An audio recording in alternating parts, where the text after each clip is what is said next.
Halo, aku Lovi Puryanita. Pada video kali ini kita akan belajar tentang penanaman nilai dan sikap dalam pembelajaran IPS SD. Nilai mempunyai peranan sangat penting karena perbuatan manusia didasarkan pada wujud keyakinan dan kepercayaan. Antara perbuatan dan keyakinan hubungannya sangat erat, di mana yang satu akan mempengaruhi yang lainnya. Oleh karena itu, pembinaan nilai dan sikap anak didik kita harus senantiasa dilaksanakan secara terencana dan berkesinambungan. Apa sih pengertian dari nilai dan sikap? Nilai merupakan ukuran tentang baik buruk dan juga tata laku yang telah mendalam di lingkungan masyarakat. Nilai merupakan pencerminan budaya suatu kelompok masyarakat. Nilai apabila ditinjau sebagai sistem nilai merupakan pedoman kehidupan bermasyarakat yang lebih tinggi tingkatnya daripada norma sosial.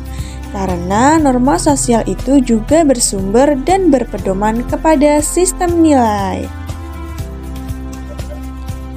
Sikap mental merupakan reaksi emosional seseorang terhadap lingkungannya, baik secara positif maupun negatif, baik berkenan dengan kondisi persetujuan maupun penolakan tentang kondisi sosial yang dialaminya. Walaupun sikap mental ini ada pada diri seseorang, tetapi sangat dipengaruhi oleh sistem nilai, pengalaman, dan pendidikan. Ada 3 model belajar dalam rangka pembentukan sikap.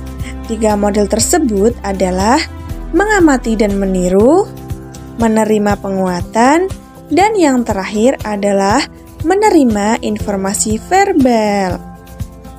Model-model ini adalah sesuai dengan kepentingan penerapan dalam dunia pendidikan. Uraian lebih lanjut tentang model-model pembentukan sikap adalah sebagai berikut. A. Mengamati dan meniru. Pembelajaran model ini berlangsung melalui pengamatan dan peniruan.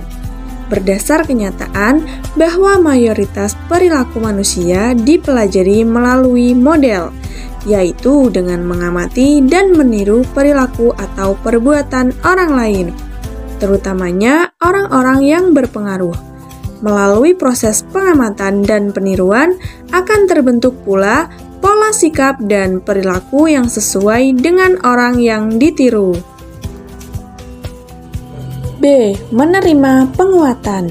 Pembelajaran model ini berlangsung melalui pembiasaan operan, yaitu dengan menerima atau tidak menerima penguatan atas suatu respon yang ditunjukkan. Penguatan juga dapat berupa hadiah atau penguatan positif dan dapat berupa hukuman atau penguatan negatif. Dalam proses pendidikan, guru atau orang tua memberikan hadiah berupa pujian kepada anak yang berbuat sesuai dengan nilai-nilai ideal tertentu. C. Menerima informasi verbal. Informasi tentang berbagai hal dapat diperoleh melalui lisan ataupun tulisan. Informasi tentang sesuatu objek yang diperoleh oleh seseorang akan mempengaruhi pembentukan sikapnya terhadap objek yang bersangkutan. Misalnya, informasi tentang penyakit flu burung. Informasi ini telah membentuk sikap tertentu di kalangan warga masyarakat terhadap penyakit flu burung, pembawa virusnya, dan orang yang terkena penyakit tersebut. Lalu, bagaimana hubungan antara sikap, nilai, dan perilaku?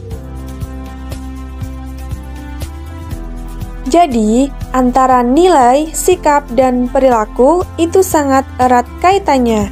Nilai merupakan kepercayaan normatif yang ikut menentukan apa yang disukai dan apa yang tidak disukai oleh seseorang, sehingga terbentuk sikapnya terhadap sesuatu objek.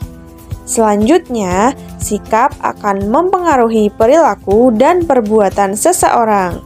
Dengan demikian, nilai mempengaruhi pembentukan dan arah sikap seseorang.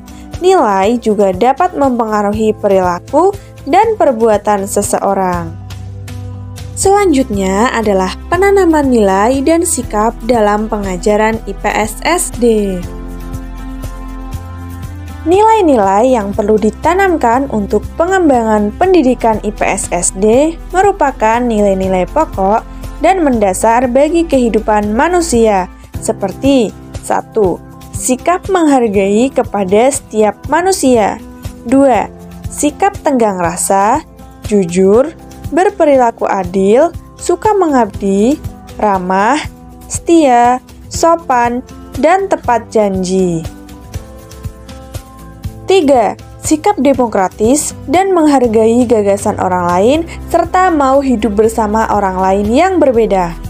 4. Kebebasan dan tanggung jawab. 5. Penghargaan terhadap alam. 6. Penghormatan kepada Sang Pencipta.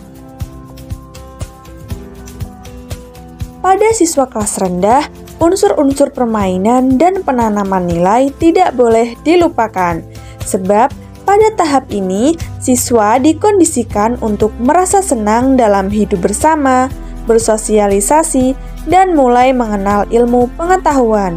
Kegiatan yang dapat diperkenalkan antara lain mengunjungi museum, kebun binatang, tempat-tempat bersejarah, dan mengenal lingkungan alam. Ilmu pengetahuan haruslah dicintai, bukan ditakuti dan menjadi ancaman bagi siswa. Sekian materi dari saya, sampai jumpa lagi dan terima kasih.